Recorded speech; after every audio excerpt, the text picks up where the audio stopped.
Hello students, मैं अंजलि पयाल स्वागत करती हूँ आपका आईसीटी वर्चुअल क्लास में। कैसे हैं आप सब लोग? उम्मीद करती हूँ आप सब लोग अच्छे होंगे और अपनी लाइफ में बहुत बेहतर कुछ कर रहे होंगे। आज हम बात कर रहे हैं क्लास 8 के साइंस की, जिसमें आपका चैप्टर चल रहा था कंबशन एंड फ्लेम, यानी दहन और ज्वाला। दहन और ज्वाला में आपने दहन के बारे में पढ़ा कि दहन क्या होता है आपका, ज्वाला के बारे में भी आप लोगों ने पढ़ लिया था। तो दहन आपका क्या था, जहां पर आप कह रहे थे कि अगर कोई कंबस्टिबल सब्सटेंस है, यानी कि ज्वलनशील कोई पदार्थ है जो जल सकता है, जो आग को पकड़ सकता है, ठीक है, वो है और वहां पर ऑक्सीजन की प्रेजेंस है और इतना तापमान उसको मिल रहा है कि वो आग को पकड़ सके, तो वो कौन सी प्रक्रिया में भाग लेगा? दहन की प्रक्रिया में भाग लेगा। ओके, आपने कहा कि ये रासायनिक अभिक्रिया होती है एक प्रकार की, और इसको क्या नाम दिया था? ऑक्सीकरण अभिक्रिया भी नाम दिया था, जहां पर आपने क्या कहा कि ऑक्सीजन क्योंकि चाहिए उस अभिक्रिया को कराने के लिए, या आप बोलेंगे ऑक्सीजन का संयोग वहां पर हो रहा है, तो इसीलिए उसको क्या कहा जा रहा था? ऑक्सीकरण अभिक्रिया कहा जा रहा था। तो ऑक्सीकरण अभिक्रिया क्या है? जहां पर ऑक्सीजन का संयोग हो रहा है। ओके, देन आपने क्या बोला था कि सारी चीजें जलती नहीं है, कुछ चीजें ऐसी होती हैं जो जलती है और कुछ ऐसी होती हैं जो जलती नहीं है। तो जो चीजें आपकी जल नहीं रही थी उनको आपने क्या बोला था? अज्वलनशील या अदहनशील बोला था, नॉन कंबस्टिबल सब्सटेंस उनको कहा था। फिर आपने कहा था कि कुछ चीजें ऐसी हैं जो जलती हैं, ठीक है। तो जो चीजें जल रही थी या आग को पकड़ रही थी उनको आपने क्या कहा? कंबस्टिबल सब्सटेंस कहा, या दहनशील और ज्वलनशील पदार्थ कहा। साथ ही आपने बोला कि मैम कुछ तो शर्तें होंगी जो दहन के लिए या कंबशन के लिए आवश्यक है। तो वो शर्तें क्या थी जो आपने दहन की परिभाषा में कहा कि ऑक्सीजन चाहिए, वो शर्त है उसकी कि ऑक्सीजन होनी चाहिए। जिस जगह पर एनवायरनमेंट में ऑक्सीजन नहीं है वहां पर आपका दहन की प्रक्रिया नहीं होगी, ठीक है। दूसरा, सब्सटेंस ऐसा होना चाहिए जो जले, ठीक है। पदार्थ आपका कैसा होना चाहिए? जलने योग्य होना चाहिए। दैट मीन्स कि वो कैसा होगा? कंबस्टिबल सब्सटेंस होगा। ओके, तीसरा आपने बोला उतना टेम्परेचर तो होना चाहिए जो किसी चीज को जलाने के लिए आवश्यक हो। उस टेम्परेचर को आपने क्या कहा था? इग्निशन टेम्परेचर कहा था, यानी ज्वलनशील ज्वलन ताप कहा था, ठीक है। तो वो न्यूनतम तापमान था एक जो किसी पदार्थ को जलाने के लिए आवश्यक होता है। तो ये तीन शर्तें आपने वहां पर बताई थी। फिर आपने क्या कहा था कि दहन जो होता है वो तीन प्रकार से होगा। एक क्या होगा? रैपिड कंबशन होगा, यानी तीव्रता के साथ कोई चीज क्या करेगी? जलेगी, यानी उसका हो सकता है कि इग्निशन टेम्परेचर कम हो, जैसे पेट्रोल हो गया, केरोसिन हो गया। ये सारी चीजें क्या होती हैं? आपकी तीव्रता से आग पकड़ती हैं और जलना शुरू कर देती हैं। इस केस में क्या होता है आपका? ऊष्मा और प्रकाश, ठीक है। हमने बोला दहन वह प्रक्रिया है जो ऑक्सीजन की प्रेजेंस में होती है और इस प्रक्रिया में बहुत ज्यादा मात्रा में ऊष्मा और प्रकाश उत्पन्न होता है, ठीक है। तो तीव्र दहन में भी ऊष्मा और प्रकाश निकलेगा, लेकिन बहुत ज्यादा मात्रा में निकलेगा। ओके, तो ये आपका क्या था? रैपिड कंबशन था। दूसरा आपने क्या बोला? स्पॉन्टेनियस कंबशन होगा, यानी कि स्वतः आपका दहन होगा। स्वतः दहन जैसे आप नाम से समझ रहे हैं क्या होता है? तो जो आपका कंबस्टिबल सब्सटेंस है वो एनवायरमेंट में स्वतः ही जलना शुरू कर देता है, ठीक है। जैसे कि आपने अधातु फास्फोरस की बात की कि फास्फोरस अगर हवा के संपर्क में आता है तो वो नॉर्मल टेम्परेचर, जैसे रूम टेम्परेचर है, उस पर भी जलना स्टार्ट कर देगा। ओके, सेकेंड आपने बोला था कि जैसे कोयले की खान में क्या होता है? कोयले से जो डस्ट वगैरह पार्टिकल्स निकलते हैं कार्बन के, वो क्या होते हैं? ज्यादा हीट में या फिर सूर्य का प्रकाश जब उनमें पड़ता है, तापमान बढ़ता है, तो क्या करना शुरू कर देते हैं? जलना शुरू कर देते हैं, एक प्रकार का ग्लो उत्पन्न करते हैं। वो क्या है आपका? स्पॉन्टेनियस और आपका कंबशन, ठीक है। थर्ड आपने क्या बोला कि कभी कभी नेचुरल प्रोसेसेस होती हैं, बिजली वगैरह गिरती है, जिससे क्या होता है? जंगलों में आग लग जाती है। ये भी क्या है आपका? स्वतः कंबशन, स्वतः दहन का उदाहरण है। ओके, तीसरा प्रकार आपने कंबशन का क्या कहा था? कि विस्फोट होंगे, यानी एक्सप्लोजन। अब आपका जो दहन की प्रक्रिया हो रही है वो सब्सटेंस को जलाएगी, ऊष्मा वहां पर उत्पन्न होगी, प्रकाश उत्पन्न होगा, जैसे आपने बोला, साथ ही गैस उत्पन्न होगी। लेकिन ये सब किसके साथ होगा? एक ध्वनि के साथ होगा, और यही क्या है आपका? विस्फोट होगा, यानी एक्सप्लोजन। जैसे कि आपने क्या कहा? पटाखों का जलना, ज्वालामुखी का फटना, तो ये सारे क्या हो गए आपके? विस्फोट के अंदर आएंगे, यानी एक्सप्लोजन के अंदर। तो तीन तरह के हमने दहन के प्रकार देखे, जिसमें आपने बोला तीव्र दहन होगा, स्वतः दहन होगा या विस्फोट होगा। ओके। इसके बाद हमने ज्वलन ताप की बात की थी कि न्यूनतम तापमान चाहिए होता है, कम से कम इतना तापमान चाहिए किसी भी कंबस्टिबल सब्सटेंस को जलाने के।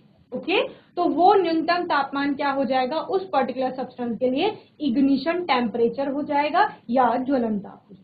ओके, इतना हमने पढ़ा था। इसके बाद हमने ज्वाला की बात की थी कि अभी जो आपका फ्यूल है या आप जिस कंबस्टिबल सब्सटेंस की बात कर रहे हैं वो जब आपका जल रहा है तो जलने के बाद वो वेपराइज होगा, गैस में परिवर्तित होगा, और जैसे ही वो गैस में परिवर्तित होना शुरू करेगा उससे आपका क्या बनेगी, फ्लेम बनेगी। ठीक है, जिसको आपने क्या कहा था कि आपका दहनशील पदार्थ और दहन के पोषक जो है जब वो दोनों गैसीय अवस्था में जलेंगे तो आपका क्या बनेगा, ज्वाला, ब्लेज ऑफ फायर जिसे आपने कहा था, फ्लेम जिसे आप कह रहे थे, लपट आप जिसे कह रहे थे, तो ये था। ठीक है, दूसरा आपने बोला जो चीजें वेपराइज नहीं होंगी वो आपका फ्लेम नहीं बनेगी।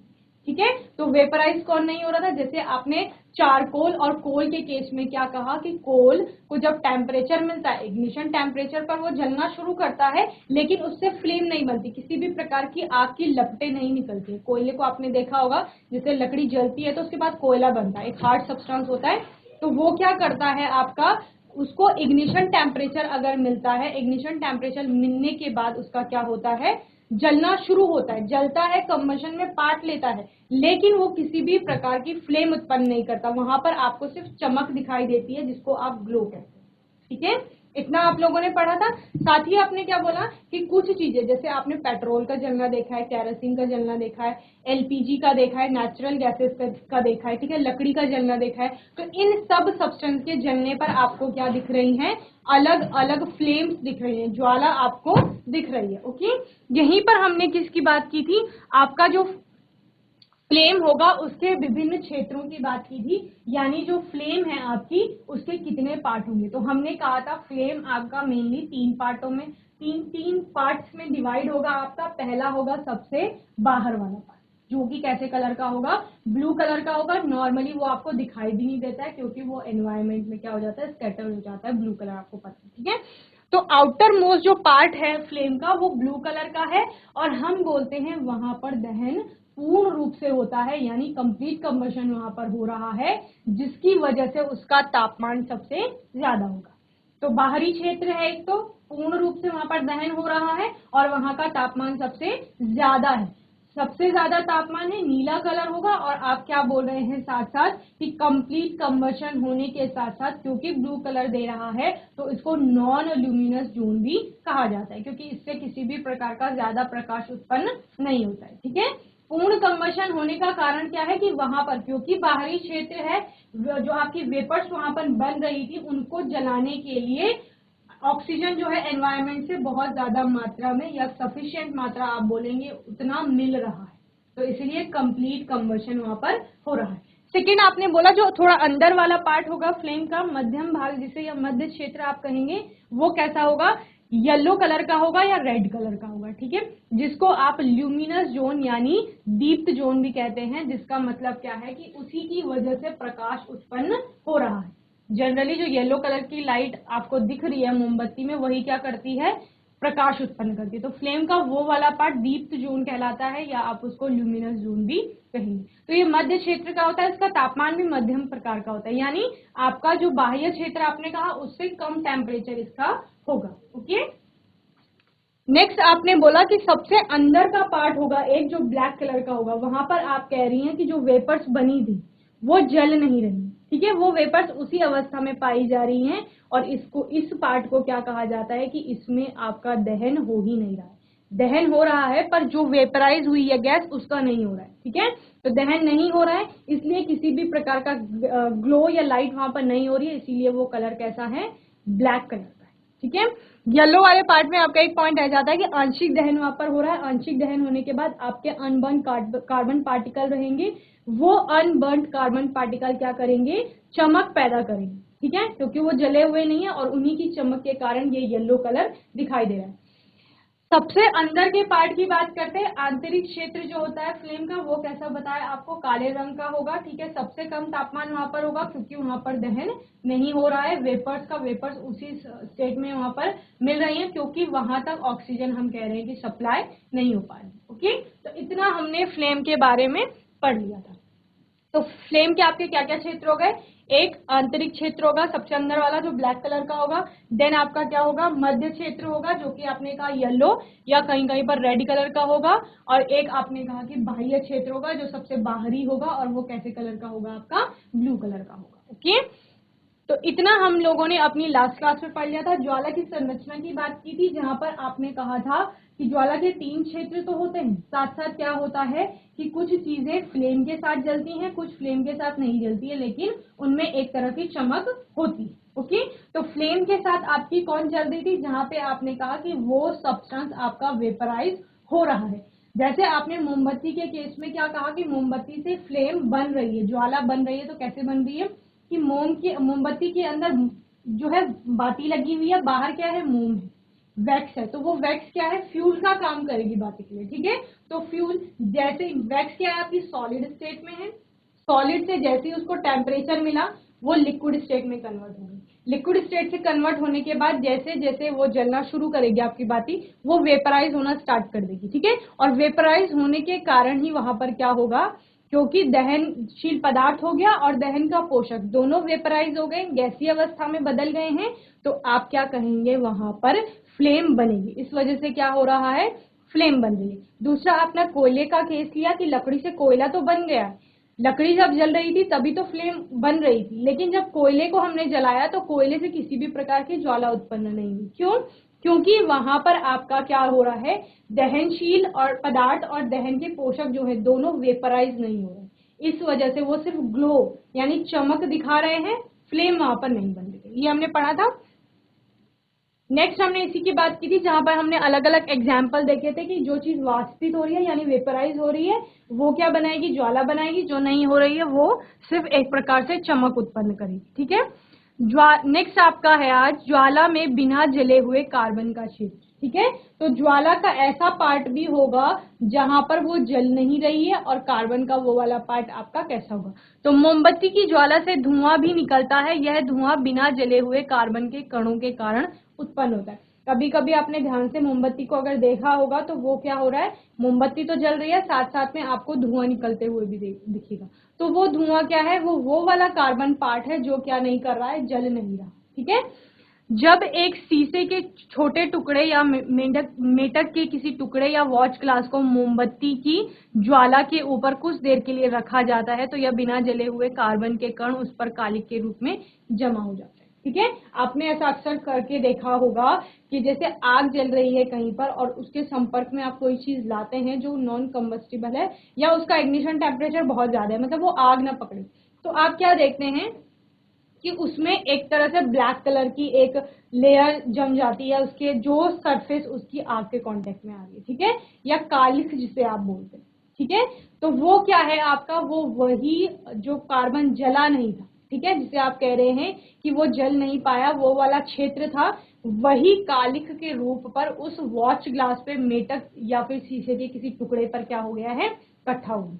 ठीक है, इतना समझ में आ गया। देन सुनार जो होते हैं, गोल्ड स्मिथ, आप देखते हैं कि वो क्या करते हैं कि सोने को पिघलाते हैं। ठीक है, और सोने को पिघलाने के लिए वो क्या करते हैं कि जो फ्लेम होती है उसकी आउटर मोस्ट जो पार्ट होता है, सबसे बाह्य क्षेत्र जो होता है उसका प्रयोग करते हैं। सबसे बाह्य क्षेत्र कौन सा है, नीला वाला, उसका प्रयोग करेंगे। क्यों करेंगे, क्योंकि उसका टेम्परेचर सबसे ज्यादा है, तो उन्हें ज्यादा टेम्परेचर चाहिए होता है, इसीलिए वह फ्लेम की या ज्वाला की सबसे बाह्य जो क्षेत्र होता है उसका प्रयोग करते हैं सोने को पिघलाने के लिए। सुनार द्वारा ज्वाला का सोना या चांदी को पिघलाने के लिए उपयोग, एक सुनार सोने और चांदी को पिघलाने के लिए एक धातु की फूंकनी से ज्वाला के सबसे बाहरी भाग को उस पर फूंकता है, चूंकि ज्वाला का सबसे बाहरी भाग सबसे अधिक गर्म होता है। ये हमने पढ़ लिया था जब हम ज्वाला के क्षेत्र पढ़ रहे थे। अतः इस सोने तथा चांदी पर फूंकने पर वह पिघल जाता है। तो क्या कह रहे हैं कि सबसे बाह्य क्षेत्र जो फूंकनी क्या होगी, एक प्रकार का सिलेंडर होगा जो दोनों साइड से खाली होगा, मतलब उससे आर पार आपकी हवा पास हो सकती है, तो उसमें वो हवा को ब्लो करेगा। ठीक है, हवा को फूंकेगा, तो जिस डायरेक्शन में वो फूंकेगा उसी डायरेक्शन में हवा के कारण फ्लेम जो होगी, ज्वाला जो होगी वो भी बढ़ेगी। ठीक है, तो क्या कह रहे हैं, वो कौन से वाले पार्ट को फूकेगा, ब्लो करेगा, जो आउटर मोस्ट पार्ट है। और आउटर मोस्ट क्यों, क्योंकि वो सबसे ज्यादा गर्म है। ओके, और वही उसको चाहिए जिसका उपयोग जेवर आदि बनाने में किया जाता है। ठीक है, तो अभी उसको सोने को पिघलाकर क्या करना है, जो भी चीज उसको बनानी है वो बना लेगा। ठीक है, अलग अलग डिजाइन उसको बनाने होंगे, अलग मात्रा में उसको सोना चाहिए होगा, कोई ज्यादा चाहिए होगा, कुछ कम चाहिए होगा, तो वो पहले उसको मेल्ट करेगा, मेल्ट करने के बाद उसको सांचे में डालेगा, फिर क्या करेगा, जैसा जिस प्रकार की आकृति या आकार उसको उसने देना है वो दे देगा। तो समझ गए क्या क्या चीजें समझ में आई। एक कि ज्वाला में कुछ तो कार्बन का पार्ट ऐसा रहता है जो जलता नहीं, और वो हमने क्या करके देखा कि हमने मोमबत्ती जलाई और मोमबत्ती के ऊपर वॉच ग्लास रख दी, या फिर कोई भी ऐसा एक सब्सटेंस रख दिया कि जिस पर उसके द्वारा जो कार्बन जला नहीं था वो कालिख के रूप में आ गया, तो हमें पता चल गया कि कुछ तो पार्ट ऐसा है जो जल नहीं रहा है। ठीक है, इसका कंप्लीट कंबशन नहीं हो रहा है। सेकंड हमने क्या बोला कि जो ज्वाला का सबसे बाहरी क्षेत्र था उसका प्रयोग कौन कर रहा है, गोल्ड स्मिथ, जिसे आप सुनार कहते हैं, वो कर रहा है किसके लिए, सोने को पिघलाने के लिए, सबसे बाहरी क्षेत्र। और सबसे बाहरी क्षेत्र को हमने क्या बोला कि ये नीले कलर का होता है और सबसे गर्म होता है, कंप्लीट कंबशन यहाँ पर होता है। ओके, तो इतना आपको होपफुली समझ में आ गया होगा, साथ साथ नोट करते रहेंगे। अब आपका सबसे मेन जो पॉइंट है वो क्या है कि जितनी चीजें आपकी जल रही थी वो है क्या। ठीक है, तो अभी हम पढ़ते हैं फ्यूल के बारे में। तो फ्यूल आपका क्या हो जाता है, जो भी चीज जल रही है और जलने पर आपका क्या करेगी, ऊष्मा उत्पन्न करेगी, प्रकाश उत्पन्न करेगी, तो वो क्या है, ईंधन। ठीक है, फ्यूल आपने कोल और पेट्रोलियम में बहुत अच्छे से पढ़ लिया है, उसके टाइप्स भी पढ़ लिए कि कौन कौन से टाइप्स आपके होंगे, तो होपफुली इसमें आपको ज्यादा अभी मेहनत करने की जरूरत नहीं पड़ेगी, क्योंकि अभी कुछ दिन पहले आपने वो टॉपिक पढ़ा है। तो फ्यूल क्या हो गया, मैंने कहा वो ऊष्मा उत्पन्न करेगा, यानी उससे तापमान में वृद्धि होगी, गर्मी उत्पन्न होगी। समझ गए, तापमान में वृद्धि का मतलब क्या है, आपको गर्म फील होगा। दूसरा, प्रकाश उत्पन्न होगा, यानी उजाला आपको उससे दिखेगा। ठीक है, तो हर वो चीज जिससे ऊष्मा जलाने पर, जिसकी जलने पर क्या हो रहा है, ऊष्मा उत्पन्न हो रही है, प्रकाश उत्पन्न हो रहा है, वो आपके लिए क्या होगा, ईंधन होगा, यानी फ्यूल होगा। वैसे पदार्थ जिनका दहन होता है उन्हें वो ईंधन कहलाते हैं। दहन होगा मतलब जो जलेंगे, और दहन की प्रक्रिया में होता ही क्या है, ऊष्मा और प्रकाश ही उत्पन्न होते हैं, परंतु सभी दाह्य पदार्थ ईंधन नहीं होते। ठीक है, तो जितने भी आपके कंबस्टिबल सब्सटेंस है जिनको आप बोल रहे हो कि जो जल रही हैं और जिनके जलने पर आपका प्रकाश और ऊष्मा उत्पन्न हो रही है, तो ऐसे सारे पदार्थ भी आपके ईंधन में नहीं आएंगे, बल्कि केवल वैसे दाह्य पदार्थ जिनका उपयोग घरों तथा फैक्ट्रियों में ऊष्मा के स्रोत के रूप में उपयोग किए जाते हैं, उनको ही आप क्या कहेंगे, ईंधन कहेंगे। तो क्या कहना चाह रहे हैं कि ईंधन सबको नहीं बोलेंगे, जल तो हर कोई चीज रही है, आपने कहा जितनी कंबस्टिबल सब्सटेंस है सारे ही जल रहे हैं, लेकिन हम हर एक दाह्य पदार्थ या कंबस्टिबल सब्सटेंस को फ्यूल की कैटेगरी यानी ईंधन की कैटेगरी में नहीं रखेंगे। आपने ईंधन उसको बोला है जिसका बेसिकली डायरेक्ट प्रयोग किया जा रहा है प्रत्यक्ष रूप से, कहाँ, इंडस्ट्री में या घरों में। तो किसका प्रयोग कर रहे हैं आप, कोल का प्रयोग कर रहे हैं, पेट्रोल, डीजल, केरोसिन का प्रयोग कर रहे हैं, साथ ही किसका कर रहे हैं, आपने कहा एलपीजी का प्रयोग हमने किया था, सीएनजी का प्रयोग किया था। ठीक है, डीजल हो गया आपका, ये सारी चीजें आपकी किस में आएंगी, फ्यूल की कैटेगरी में आएंगी। ओके, उदाहरण के लिए केरोसिन तेल, पेट्रोल, डीजल, कोयला, लकड़ी, एलपीजी, ये सारे किस में आएंगे, आपके ईंधन में आएंगे। ठीक है, तो होपफुली ईंधन आपको अच्छे से समझ में आ गया होगा। ईंधन क्या है आपका, ईंधन वो चीज है जो जलती है, लेकिन जलते आपके क्या है, सारे कंबस्टिबल सब्सटेंस है, लेकिन हम सारे कंबस्टिबल सब्सटेंस को ईंधन की कैटेगरी में नहीं रखेंगे। ईंधन की कैटेगरी में या ईंधन में हम सिर्फ उन चीजों को रखेंगे कि जिनको आप यूज कर रहे हो, फैक्ट्रीज में, इंडस्ट्रीज में बोला जा रहा है, या फिर घरों में किसके लिए, ऊष्मा के एक स्रोत के रूप में आप बोल रहे हो, या प्रकाश को उत्पन्न करने के लिए एक स्रोत के रूप में जिसका प्रयोग किया जा रहा है, उसी को आप ईंधन बताएंगे। जैसे कि आपने पहले भी पढ़ा है, ईंधन में किस किस को रखा है, कोयले को रखा है, लकड़ी को रखा है, आपने जितने भी आपके पेट्रोलियम के प्रोडक्ट्स हैं उनको आपने फ्यूल में रखा है, जिसमें कि कैरोसिन हो गया आपका, पेट्रोल हो गया, डीजल हो गया, एलपीजी हो गया, साथ ही नेचुरल गैस में सीएनजी। तो ये सारे किस में आएंगे, आपके फ्यूल में आएंगे। ओके, जल्दी से इसको नोट करेंगे फिर आगे देखेंगे।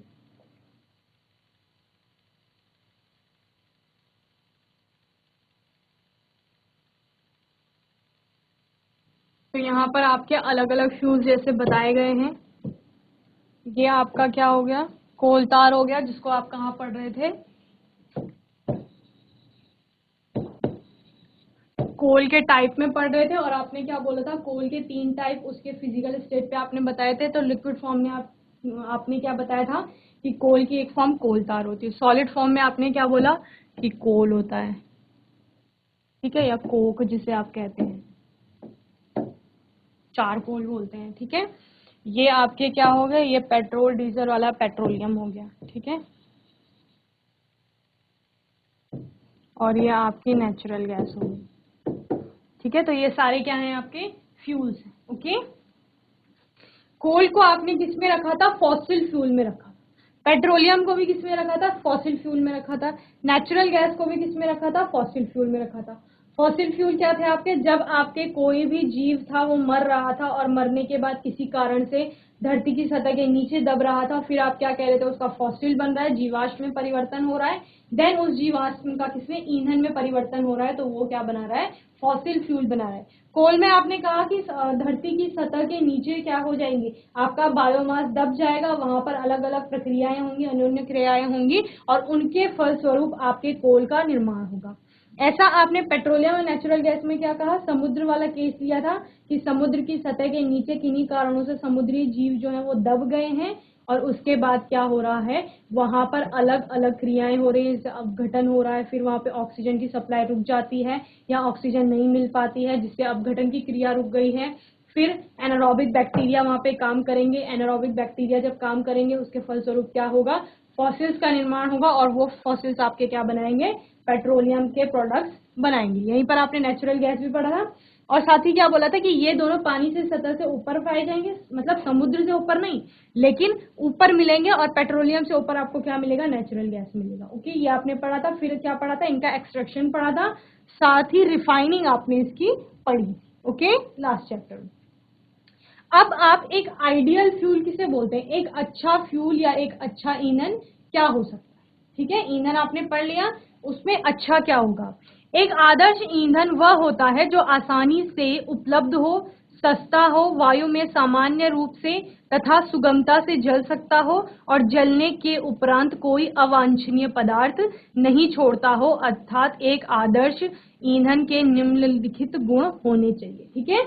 तो क्या क्या, पहले तो ऊपर ही आपको इतने सारे गुण बता दिए। सबसे पहले कि उसकी अवेलेबिलिटी, अवेलेबिलिटी में तो इजीली अवेलेबल होना चाहिए, ठीक है, उपलब्धता उसकी होनी चाहिए कि वो आपको मिल रहा है। ऐसे नहीं है कि वो, जैसे हमने पेट्रोलियम या कोल की बात की, तो उसको बनने में ही इतने मिलियंस ईयर्स अब लग रहे हैं, इतने लाखों साल लग रहे हैं, और फिर उपलब्ध तो अभी वो हो गया है क्योंकि उसको एक्सट्रैक्ट भी कर दिया है, रिफाइन भी कर लिया है, लेकिन एक्सट्रैक्शन से पहले उसको ढूंढना ही क्या है, बहुत बड़ी मुश्किल की बात है। तो ईंधन अच्छा वो है जो इजीली अवेलेबल है, या आप क्या बोलेंगे, सुगमता से आपको मिल रहा है, उपलब्धता उसकी होनी चाहिए। दूसरा क्या होना चाहिए, सस्ता हो, ठीक है। तो इतना महंगा नहीं होना चाहिए कि हमारे हम जो हैं या फिर लोग जितने भी हैं उनके लिए वो इतना महंगा पड़ रहा है क्योंकि उसकी डेली बेसिस पे उनको नीड है, रोज किसी, अब खाना बनाना है तो ईंधन चाहिए, क्योंकि आग जलानी है आपको या गैस जलानी है, तो वो क्या होना चाहिए, सस्ता होना चाहिए। और कुछ करे ना करे इंसान, खाना तो 3 टाइम खाता ही है नॉर्मली, तो वो उसके लिए जरूरी है, खाना जरूरी है, भोजन जरूरी है, भोजन को पकाने के लिए ईंधन जरूरी है, तो वो क्या होना चाहिए, सस्ता होना चाहिए, ठीक है। नेक्स्ट, वायु में सामान्य रूप से तथा सुगमता से जल सकता, ठीक है, इतना उसका इग्निशन टेम्परेचर नहीं होना चाहिए, या फिर उसको जलाने में ज्यादा कोई मेहनत ना करनी पड़े, ठीक है। तो क्या क्या चीजें हो गई, एक उपलब्धता होनी चाहिए, दूसरा सस्ता होना चाहिए, ज्यादा महंगा नहीं होना चाहिए, और तीसरा जलना उसका सुगमता से हो सके या आराम से वो जल सके। और साथ ही क्या होगा, जलने के उपरांत कोई भी अवांछनीय पदार्थ नहीं छोड़े, यानी उससे एनवायरमेंट को, हमारे जो वातावरण है उसको ज्यादा कोई हानि ना पहुंचे, यानी उससे प्रदूषण ना फैले, ठीक है। तो इतनी चीजें होनी चाहिए, अगर इतनी चीजें उसमें हैं तो वो क्या हो सकता है, एक अच्छा ईंधन हो सकता है। अभी उसमें और गुण देखते हैं कि और गुण क्या क्या हो सकते हैं। पहला है आसानी से उपलब्ध हो, जैसे कि हमने बताया इजीली अवेलेबल हो या अबंडेंस हो। दूसरा सस्ता होना चाहिए, ठीक है। तीसरा क्या होना चाहिए आपका, वायु में सामान्य रूप में तथा सुगमता से जल सके, ठीक है, आसानी से उसका जलना हो सके और अधिक मात्रा में ऊष्मा उत्पन्न करे। तो जो कैलोरीफिक वैल्यू हमने पिछली बार में मैंने एक बार आपको बताया था कि ऊष्मा अधिक उत्पन्न करने का मतलब क्या है, सब्सटेंस हम उतना ही जला रहे हैं, दोनों फ्यूल्स का मात्रा उतनी ही लिए, पर एक आपका ज्यादा हीट बना रहा है तो वो जल्दी से खाना पकाएगा, दूसरा ऊष्मा कम उत्पन्न कर रहा है तो वो धीरे धीरे खाना बनाएगा। जैसे आपने देखा है कि अगर लकड़ी में खाना बना रहे हैं, चूल्हे में अगर आप खाना बनाते हैं लकड़ी जला करके तो थोड़ा टाइम लगता है खाना बनने में, ठीक है।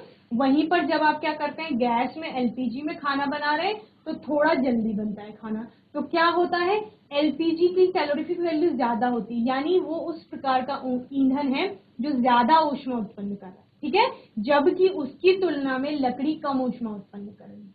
तो अच्छा ईंधन क्या है कि जिसको जलाने पर ऊष्मा अधिक उत्पन्न होने का कारण क्या, सॉरी, ऊष्मा उत्पन्न होने का मतलब क्या है आपका कि टेम्परेचर ज्यादा दे, वो तापमान ज्यादा उत्पन्न करे, ठीक है। तो इतनी क्या है इसके गुण है, साथ ही जलने के उपरांत कोई अवांछनीय पदार्थ नहीं छोड़े, यानी उसके कारण जो हमारा एनवायरमेंट है, वातावरण है, वो प्रदूषित ना हो, ठीक है। इनडायरेक्टली हम ये बोल रहे हैं कि प्रदूषण उससे कम से कम हो या ऐसे प्रदूषक वो ना बनाए, ओके। साथ ही तो इतनी चीजें अगर किसी में होंगी तो वो आपका क्या हो जाएगा, आइडियल फ्यूल हो जाएगा, यानी कि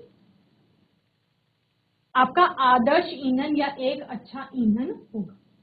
तो हम मान सकते हैं कि इतनी चीजें किसी एक ईंधन में आएंगी, नहीं आ सकती, ठीक है। अगर हम छोटे से छोटा एग्जाम्पल भी ले, किसी भी ईंधन का एग्जाम्पल ले, तो उसमें ये सारे गुण नहीं पाए जाएंगे, कुछ ना कुछ होगा, या तो वो महंगा हो जाएगा, या उसकी उपलब्धता कम हो जाएगी, या फिर वो सुगमता से जलेगा नहीं अगर बाकी सारे गुण मिल रहे हैं, दूसरा ऊष्मा उत्पन्न ना करे शायद, या फिर जलने के उपरांत कोई अवांछनीय पदार्थ ना छोड़े, ऐसा भी पॉसिबल नहीं, ठीक है। लकड़ी का एग्जाम्पल लेते हैं तो क्योंकि हमारे यहाँ जंगल है, फॉरेस्ट है, तो आसानी से उपलब्ध तो है, ठीक है, सस्ता भी है फिलहाल के लिए, वायु में सामान्य रूप से और सुगमता से जलता भी है, अधिक मात्रा में ऊष्मा भी उत्पन्न करता है। लेकिन जब हम लास्ट पॉइंट पे आते हैं कि वो प्रदूषण ना फैलाए, तो ऐसा पॉसिबल नहीं है, क्योंकि जब लकड़ियां जलती हैं तो बहुत ज्यादा मात्रा में धुआं निकलता है, गैसेज निकलती है, तो उससे क्या होता है, प्रदूषण फैलता है, ठीक है।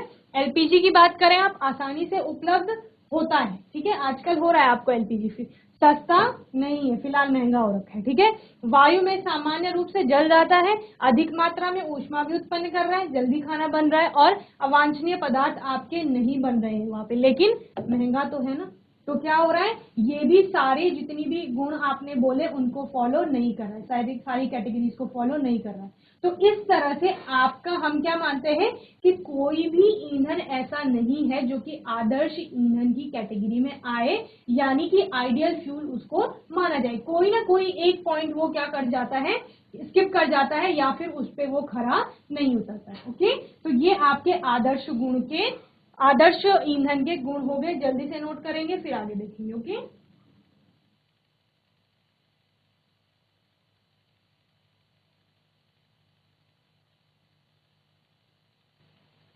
चलिए आगे देखते हैं। ईंधन दक्षता क्या है आपकी, जिसको मैं क्या कह रही थी,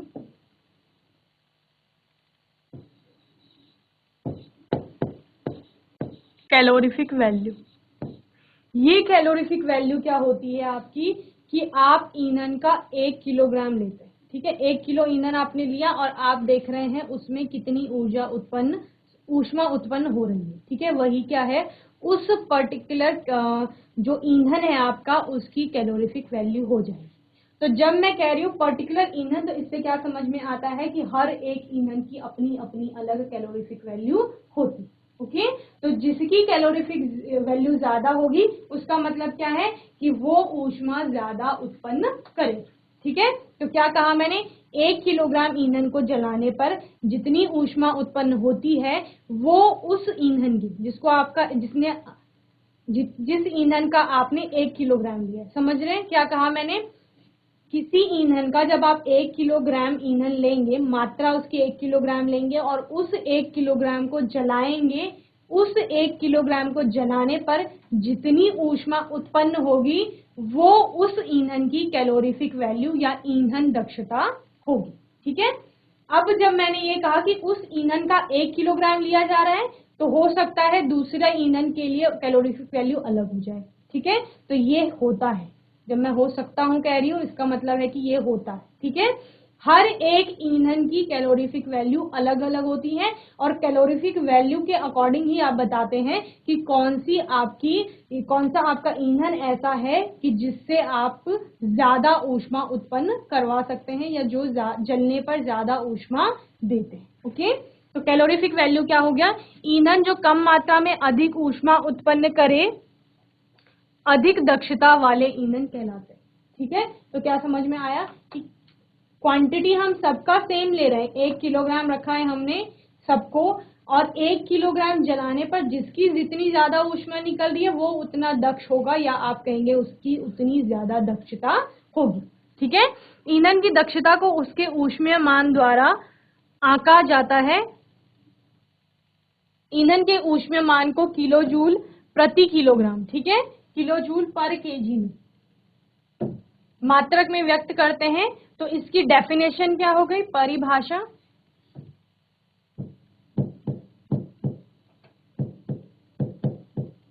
किसी ईंधन के 1 किलोग्राम के पूर्ण दहन से प्राप्त ऊष्मा ऊर्जा की मात्रा उसका ऊष्मीय मान कहलाती है। यानी आपने 1 किलोग्राम क्या किया?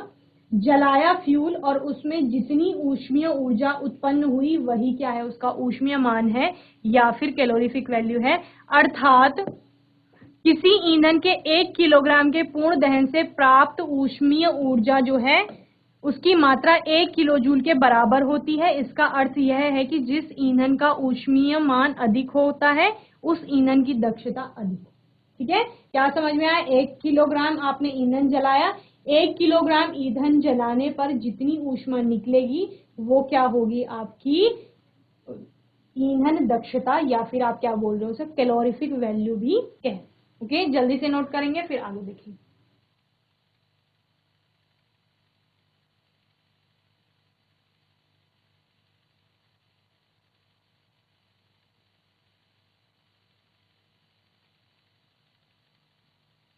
तो यहाँ पर आपके अलग अलग कैलोरीफिक वैल्यू बताई गई हैं अलग अलग फ्यूल्स की। जैसे सबसे पहले गोबर के उपले पहले ईंधन के रूप में प्रयोग किए जाते थे, अभी भी किए जाते होंगे ग्रामीण इलाकों में। तो उनको जलाने पर इतना ऊष्मीय मान, इतना 6,000 टू 8,000, 6,000 से 8,000 किलो जूल पर केजी आपका क्या निकल रहा है? ऊष्मा निकल रही है। ये ऊष्मा का मान है। ठीक है, ऊष्मीय मान। दूसरा है लकड़ी में आपका आ रहा है 17,000 से 22,000, कोयला आ रहा है 25,000 से 33,000, पेट्रोल है आपका 45,000 45,000, मिट्टी का तेल सेम आपका लगभग, डीजल भी उतना ही आ रहा है लगभग, मेथेन का आपका 50,000 होता है, सीएनजी का भी सेम वही होता है, एलपीजी 55,000, जैव गैस या बायोगैस का 35 टू 40, और हाइड्रोजन को जलाने पर लगभग आपका 1,50,000 के आसपास निकल रहा है। तो आप क्या देख रहे हैं? जिनका ऊष्मीय मान ज्यादा होगा इसका मतलब वो ज्यादा ऊष्मा उत्पन्न करते हैं। तो इसीलिए जब हम कह रहे हैं कि लकड़ी पर खाना बन रहा है तो टाइम लग रहा है बनाने में, एलपीजी पर जब भी खाना बन रहा है तो जल्दी जल्दी बन रहा है। क्यों? क्योंकि उसका ऊष्मीय मान ज्यादा है। ठीक है, कैलोरीफिक वैल्यू उसकी क्या है? ज्यादा है। ओके। तो होपफुली आपको कैलोरीफिक वैल्यू अच्छे से समझ में आ गया होगा। आज का सेशन कंप्लीट समझ में आ गया होगा। किसी का कोई क्वेश्चन होगा, कोई डाउट होगा तो नेक्स्ट सेशन में पूछ लेंगे। आपको पूरा चैप्टर अच्छे से रिवाइज करना है यहाँ तक। बाकी किसी के मन में भी अगर इस कैलोरीफिक वैल्यू को लेकर अगर कोई प्रॉब्लम है, डाउट है, तो वो पूछ लेंगे। ठीक है, तब तक के लिए आईसीटी वर्चुअल क्लास से जुड़ने के लिए धन्यवाद।